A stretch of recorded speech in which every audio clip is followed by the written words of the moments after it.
Bonjour, bonjour à toutes et bonjour à tous. Merci d'être encore là, c'est sympa.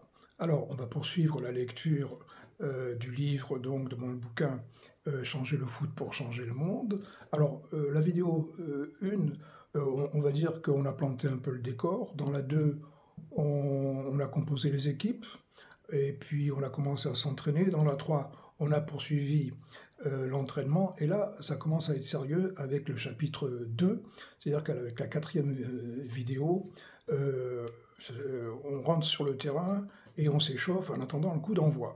Et avec le chapitre 5, ce sera le coup d'envoi du match. Alors, le chapitre 2 est relativement court, je vais le lire dans la foulée, 4 pages, 4 petites pages, et on s'arrêtera là pour aujourd'hui. Toujours le chat dans la gorge. Alors, chapitre 2 qui s'appelle « Quand le foot va, tout va ». J'avais plaisanté un petit peu en disant que c'est un peu comme dans le bâtiment. On dit que quand le bâtiment va, tout va. On va voir si avec le foot, c'est la même chose. Nul n'est besoin de grands discours pour dire que le monde ne va pas bien. C'est une évidence, même si les avis sur tout ce qui ne va pas bien et par conséquent sur tout ce qui va bien ne seraient pas forcément partagés par tout le monde. En revanche, pour ce qui serait de changer le monde, qui plus est en changeant le foot, pourra paraître à certains pour le moins surprenant, voire saugrenu. En effet, il pourrait m'être rétorqué, et à juste titre, qu'avant de penser à changer le foot pour changer le monde, sans doute faudrait-il commencer par changer bien d'autres choses, telles que notre rapport à la nature et aux animaux, sauvages, d'élevage ou domestiques, notre façon de répartir le travail et les richesses, de se nourrir et de se soigner, de produire et d'économiser l'énergie, de faire de la politique, de rendre la justice, de se loger, de se déplacer, d'éduquer les petits et les grands, de croire en un Dieu ou pas, de se loger, ou pas, donc de se cultiver ou de se distraire, etc. C'est ainsi qu'on pourrait très bien imaginer des livres pensés exactement comme celui-ci, avec le même titre, mais où à chaque fois, le mot « foot » serait remplacé par l'un des thèmes précités, ce qui donnerait par exemple « changer de régime alimentaire pour changer le monde ». Et cela fonctionnerait tout aussi bien. Oui, mais voilà. Il se trouve que ce sont là des sujets sur lesquels bien des gens se sont déjà beaucoup exprimés et s'expriment encore aujourd'hui par tous les moyens, dans toutes les langues et dans tous les pays de la planète, avec les piètres résultats qu'on connaît. Cela ne signifie pas pour autant qu'il faille cesser d'y réfléchir, d'en parler et d'agir en conséquence, bien au contraire. Décidément, ce chat ne veut pas partir. Pour ma part, n'ayant rien à rajouter à ce que j'ai déjà dit sur ces thèmes dans mes précédents bouquins, et l'idée de changer le foot étant loin d'être celle qui nous viendrait spontanément à l'esprit pour espérer changer le monde, il me semble que le moment est venu d'apporter ma pierre à l'édifice, pierre que les circonstances ont mise entre mes mains sous la forme d'un pavé à lancer dans la mare du foot, mais avec un angle de tir inédit et une trajectoire un peu particulière, il est vrai. Sinon, quel intérêt? Pour le coup, cela nécessiterait autre chose que de simples affirmations et donc des développements beaucoup plus subtils de la pensée. Il s'agirait en quelque sorte de philosopher. Encore une fois, ça n'est pas un gros mot, autour de la question de savoir en quoi le foot aurait sur le monde une telle influence qu'en changeant ce sport pour tant qu'à faire le rendre meilleur, le monde serait changé lui aussi, et bien sûr, pour le meilleur des mondes.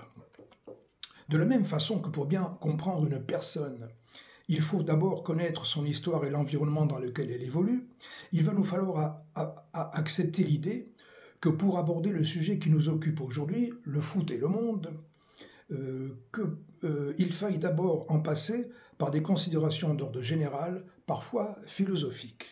Il conviendra aussi de faire preuve de l'ouverture d'esprit et de la patience qui vont avec. Je compte sur vous, comme vous pouvez compter sur moi. Comme le pensait Blaise Pascal, homme aux multiples talents, si le nez de Cléopâtre avait été plus court, la face du monde en eût été changée. Et s'il en était de même pour le foot, le nez, et en ce monde, la face. Nous l'allons montrer tout à l'heure, mais nous allons le faire à l'image de ce brave paysan qui, avant de semer son blé, sait qu'il doit choisir le bon grain, la bonne saison, le bon substrat, la bonne parcelle, la défricher, la bonder, la labourer, attendre la bonne lune. Cela demande des efforts et prend beaucoup de temps, certes, mais le semeur sait que le résultat sera là, grâce à Dame Nature qui très tôt, et on peut lui faire confiance pour ça, lui aura soufflé à l'oreille « Prends ton temps avant qu'il ne te prenne ».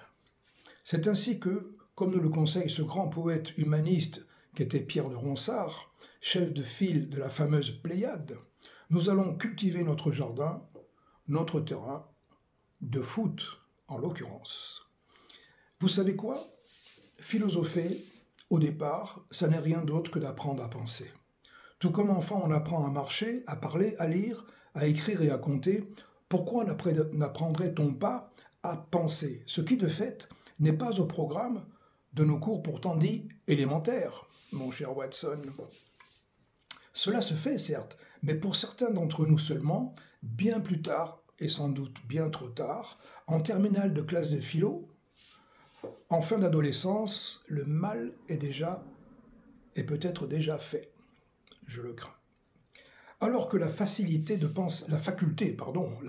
penser constitue chez l'homme la différence majeure qui le distingue de l'animal, c'est dire le peu d'importance accordée à cette capacité pourtant rare, considérée sans doute comme étant si naturelle chez les humains qu'elle ne nécessiterait aucun apprentissage particulier. C'est oublier que faculté de penser et savoir penser sont deux choses bien distinctes. Mais attention, cela ne signifie pas pour autant que celui qui sait penser aurait forcément toujours raison face à celui qui, par exemple, ne fonctionnerait que par intuition, j'allais dire par instinct. Là aussi, nous en reparlerons. Face à ce constat de carence, on est en droit de se poser des questions. Certaines questions donc pourraient bien nous conduire à poser l'hypothèse que, qu'elle soit voulue et organisée ou pas, cette quasi-absence de l'apprentissage du mécanisme de la pensée pourrait s'expliquer par l'éventualité que trop de capacité de discernement chez le citoyen moyen, ou le consommateur moyen, lui aussi, puisse être préjudiciable à certains intérêts politiques, économiques, financiers, sociaux, commerciaux, va savoir. Les choses sont pourtant simples. Le plus souvent, penser se fait suivant le fameux triptyque thèse, antithèse, synthèse. Formule philosophique à la paternité incertaine. On va dire ça, comme ça. Autrement dit, je pèse le pour, je pèse le contre et j'en déduis que tous les enfants de 7 à 77 ans peuvent entendre cela. C'est ainsi que, à l'instar de M. Jourdain, qui dans le bourgeois gentilhomme de Molière fait de la prose sans le savoir, chacun d'entre nous fait quotidiennement de la philosophie de base, dirons-nous, à son insu, chaque fois qu'il s'agit, par exemple, de prendre une décision. Même le foot, Messi, jeu de mots involontaire, peut tout à fait être abordé de cette manière. Le foot, donc, Messi peut être abordé de cette manière. Mais qu'on se rassure, pour ma part, ne jouons pas dans la catégorie des philosophes de première division, mais seulement dans celle des amateurs de la philosophie, on va faire simple. Un premier exemple. Dire ce qu'on pense, c'est bien. Penser ce qu'on dit, c'est mieux. Vous avez 4 heures. Vous voyez ça, c'est déjà de la philo, c'est rigolo et c'est cool. On peut même s'en tenir à cette pensée sans se sentir obligé de la développer et essayer seulement de la mettre en pratique. Comme le dit le proverbe, avant de parler, il faut tourner 7 fois la langue dans sa bouche. Technique supposée nous éviter de dire trop de bêtises, chose qu'on pourrait regretter par la suite. Pas si bête. Pour ma part, c'est fait. Et plutôt 10 fois qu'une.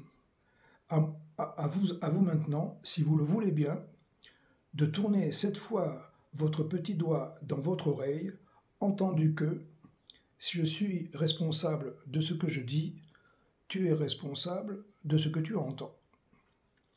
Vous excuserez ce tutoiement de pure forme. Voilà, c'est la fin du chapitre 2. La prochaine fois, ce sera le 3. Et sur le 3, je rappelle, on rentre sur le terrain. Là, ça rigole plus. Hein, on ne philosophe pas, il faut gagner la partie. Ou en tout cas, à minima, il faut se faire plaisir et ne pas avoir de regrets. C'est ce qu'on laissera de faire ensemble la prochaine fois. Merci de m'avoir écouté jusqu'au bout. Bonne journée à vous. Bon tout ce que vous voulez. Et puis, donc, on se retrouve dans peu de temps. Encore merci. Ciao. Salut.